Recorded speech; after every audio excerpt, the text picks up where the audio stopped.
Arise analyst and head mass communication at Bayes University, Professor Abiodun Adeniyi, joins us now for his thoughts on the peace accord signing. Great to have you. Thank you so much for joining us on Newsday. Yeah, my pleasure. Thanks for bringing me over. So what is the significance of the signing of this peace accord by presidential candidates and party chairmen, considering the fact that it's not legally binding? Well, I think election has been established. It's a multi-stakeholder affairs. And when we say it's multi-stakeholder, it doesn't apply only to the election proper. Activities, will involve all sections of the populace in the pre-election stage, in the period of the election, and in the post-election period as well.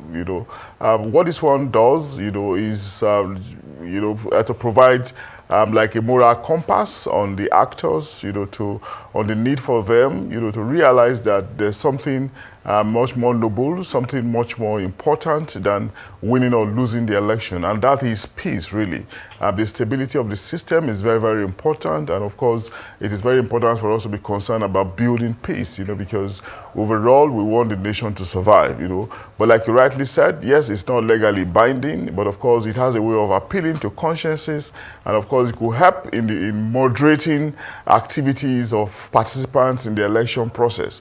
It's something that has been long in coming. We're now getting used to it, and we must continue to give thanks to the leaders, to the Elders Committee, who have been very consistent in organizing these peace accords. But what matters is for us to also look beyond the peace accord, which borders only on moral suasion, like I said, and be concerned about apprehension and prosecution and possibly sanctioning of those who commit offense against the electoral process, as a way of deterring others, from doing it. We shouldn't just be concerned about concluding the election, determining who wins and who loses, but we have to be concerned about those who commit infractions and punishing them as a form of deterrence, so that we can go further to not just be able to conduct election, to also be able to ensure that regulatory mechanisms are in place. They are not just in the books, but they are also implemented. We need to remember that, yes, over the years, we've been able to build a democracy. This is the longest republic we're going to have. But it's not just about longevity. It's also about building the character of our democracy. And building the character of our democracy involves conducting election in peace, and not in crisis or flashes of crisis, as we often have in circumstances. So the peace accord is a welcome development. If it continues, it's also welcome. But beyond the peace accord is for us to also realize that laws, regulations are also in place, and whoever go against the laws of the land deserves appropriate reaction, from mechanisms set by the state to deal with such intransigence. Well, I'm sure you would agree, leaving a peace accord to politicians' moral compass might be a little bit of a uphill battle or a difficult task, and especially as my colleague has pointed out, it's not legally binding. But I wanted to discuss more of the takeaways from what happened yesterday. A lot of discussion about Omoyele Sowore, and of course, Tinubu not being present for the APC, having his vice presidential candidate and the national chairman stand in his stead, and the dust-up that created. Do you, in your opinion, feel like this might be bad optics for the APC, seeing as the candidate that gets most of this negative talk or gets a lot of the bashings was not there to defend himself or even just show up, and to show for the fact that maybe if and when he does rule, it would be a little bit too rigorous for his body, as we know that he is in London. Whether or not he's receiving treatment is still up in the air, but a lot of people fear that this would become the norm if he does win the ticket for February 2023, him ruling in absentia. Your thoughts? Yeah, these speculations are rife, no doubt, and they are very valid speculations because of the paucity or the lack of information from that section of the presidential contest. The APC presidential candidate has been largely reticent. He's been largely absent, from the media. And of course, we have only had his spokespersons, intervening, and maybe rightly so, but of course, and that's why we're having some of these speculations, some of these projections, But I want to believe that it might not be as serious as we sometimes want to take it, but of course, the onus is still back on him for him to come and remedy the situation by offering himself, before sections of the media and volunteering information, engaging the media, like some other aspirants are doing. It's very, very concerning if a major party like the APC, we're not having enough, we're not hearing enough from their presidential aspirant. It's definitely concerning, and of course, the potential is there that he might win, and of course, it can be very disturbing if at the end of the day we have an alien president. Nobody wants that to happen because Nigeria is a very huge nation, an emerging African economy, and of course, we want a virile and able president, to preside over our affairs. So that's why these concerns will continue. But the onus again is back to the APC and the aspirant to come, and steer through this speculation by by giving us facts, evidence to prove otherwise. But we also want to make reference to one of their spokespersons yesterday, I think, Oyawoye, giving explanation. Some of them very plausible that he's fine, he's fit as a fiddle. I beg your pardon, he has only gone to London, to rest because he cannot rest in Lagos and Abuja. Reasonable explanation, but again, you want to ask, why London all the time? At what point shall we begin to look inwards as a people, as a nation? Why don't we find resting places here? What about the cost? What about the additional stress of traveling 6 hours or 5 hours, depending on where you're flying from? What about those additional costs? What about how will the destination country begin to see us when their nation is permanently seen as a place of rest, at the expense of our own? What manner of regard would they have for us? These are things that we should also begin to consider, and no less a person should consider this other than the presidential candidate, because it's going to represent our sovereignty. It's going to embody our value. And if we have such a person, coming in and exhibiting this kind of absentee characteristics, it might be really disappointing. So our fears are genuine, our fears are legitimate, but I'm not going to come to conclusion yet, because there's still 5 months ahead for us to have further explanation, further clarifications, and for us to validate, maybe by seeing him, how he behaves in campaign fields, how he moves around, because these things can hardly be hidden. Then we can probably draw conclusions. But for now, it's okay to go by the assurances given to us by some of his spokesperson that is very fit, very much ready, and there shouldn't be any cause for concern with respect to his health, as the case could be. But again, you mentioned the other presidential candidate, I think ADC or AAC, Omoyele Sowore, who sort of caused a stir at the place. Yes, Omoyele is a radical, who represents a kind of conscience as well. Brave young man, or maybe brave man for that matter, sometimes brave to a fault. He has made a statement, he was making a statement, even if he overmade it, literally speaking.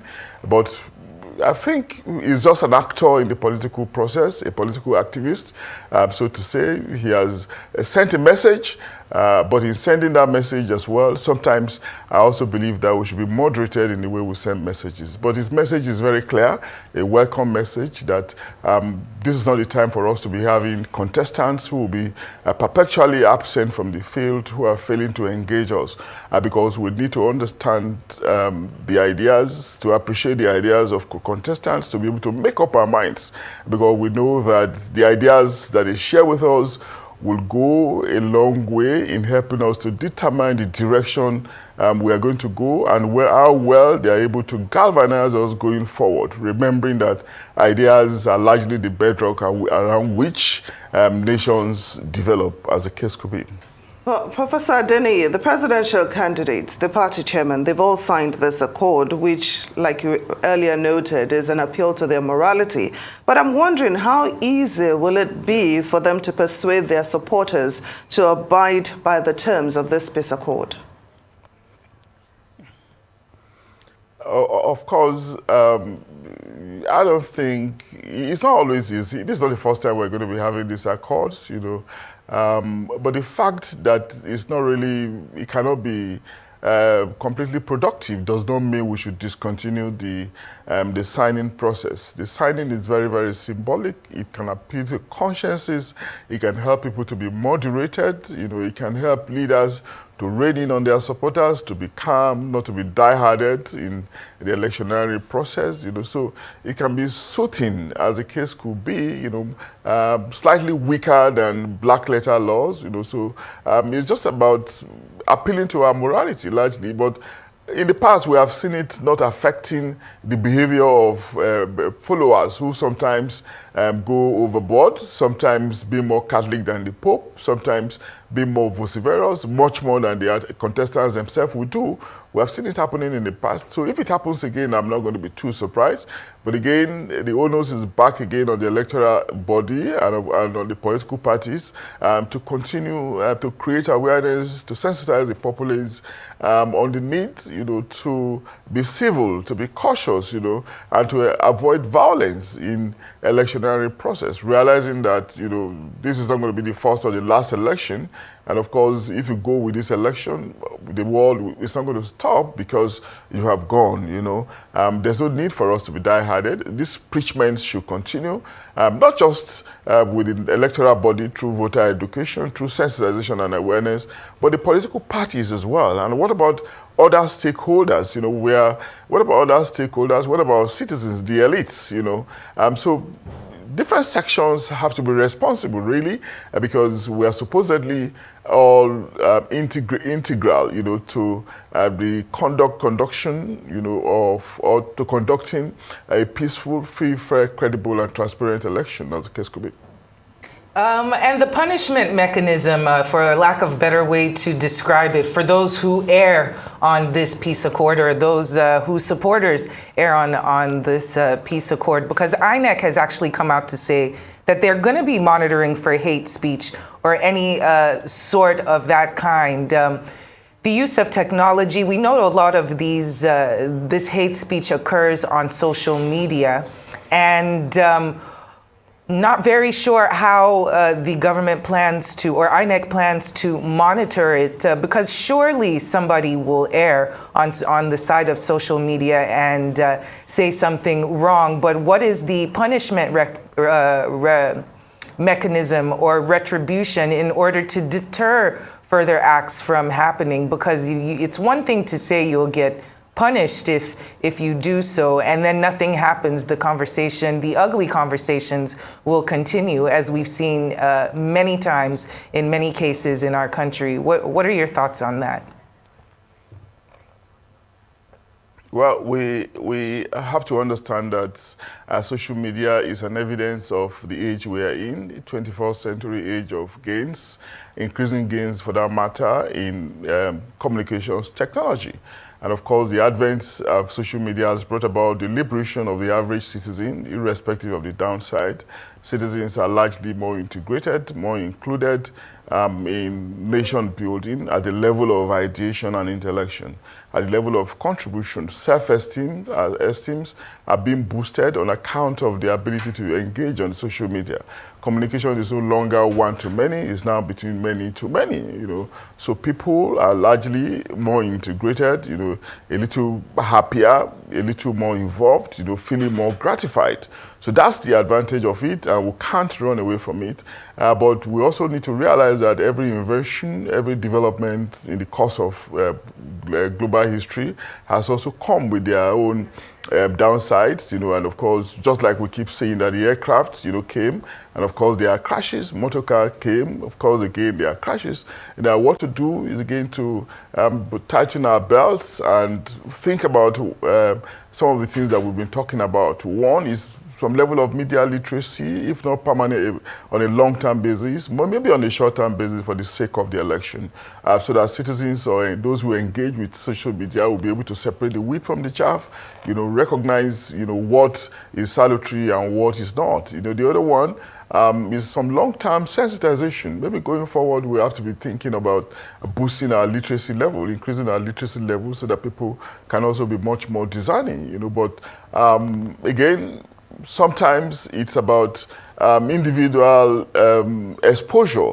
The individual who is less exposed, will have the tendency to be tendency for mischief of the individual who is less exposed will be higher than the one who is better exposed. So it's a matter of choice, it's a matter of exposure, it's a whole lot of things. But government also has a responsibility to come in at some point, through the provision of counter education, counter conscientization, one that runs against the grain of the mischief maker, the closest psychopaths, the closest nymphomaniacs, using the instrumentality of the social media to cause hate, or to engage in misinformation or in disinformation or in malinformation, as the case could be.